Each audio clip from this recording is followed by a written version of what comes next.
During his news conference with Prime Minister Theresa May Friday, President Trump looked ahead to his Monday meeting with Vladimir Putin. Anything you do, it's always going to be, oh, Russia. He loves Russia. I love the United States, but I love getting along with Russia and China and other countries. And it will certainly be, Jeff, something that we bring up and talk about. I think, to me, it's such a big problem. Syria, of course, I'm going to bring that up, and I'm going to bring up Ukraine, and I'm going to bring up other subjects also. For more on this, Face the Nation moderator and CBS News senior foreign affairs correspondent Margaret Brennan is in Washington. Margaret, what will you be looking for in Monday's big meeting? Well, we will be looking for any kind of agreement that the two leaders actually come to. We know now from our own reporting that it'll be about a 30 to 60-minute one-on-one session, just the two leaders in the room before any aides join them. So we will be relying on the president's own retelling of that conversation to know exactly what may or may not have been agreed to. And that is exactly what has so many on his own national security team and so many U.S. allies concerned, which is that Vladimir Putin knows exactly what he's doing. He has been president of Russia for a very long time, and that he may try to sell President Trump on a bad deal before his team enters the room. And we do know that President Trump has made clear that his priority here is to rebuild relations between the U.S. and Russia, which are at a Cold War era low. So given the level of confrontation that could be justified, given the number of deals Russia is breaking right now and the proof about election hacking, it's not clear that the president wants to start off on that confrontational foot. And I want to play some sound from October 2016. There's a debate there. Trump faced off against then nominee Hillary Clinton, and in it, she accuses him of being a puppet for Putin. Take a listen. And she's playing chicken. Look, Putin, from everything I see, has no respect for this person. Well, that's because he'd rather have a puppet as president of the United States. No puppet. And it's pretty clear. You're the puppet. It's pretty clear you won't admit that the Russians have engaged in cyber attacks against the United States of America, that you encouraged espionage against our people, that you are willing to spout the Putin line, sign up for his wish list, break up NATO, do whatever he wants to do, and that you continue to get help from him because he has a very clear favorite in this race.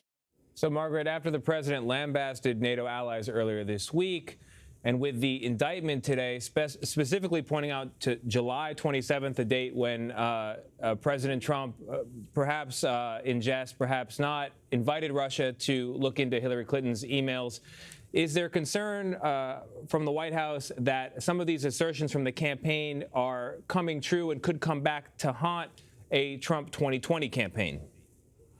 Not that I've heard from the White House. And what we heard today from the Deputy Attorney General, Rod Rosenstein, is that the indictment laid out a fact pattern that really matched what U.S. intelligence had already concluded when it came to the military intelligence arm of the Russian state, the GRU, as having been behind this attack.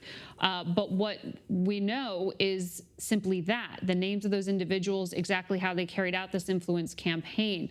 The other part of Hillary Clinton's assertion there was that there was some kind of corroboration, some kind of collaboration there directly between the Russian state and then candidate President Trump. And that has not been substantiated as yet. What we heard from today's conclusions in this indictment was that there was an attempt to influence, but not hard proof that it had the desired effect that the Russian state had been seeking.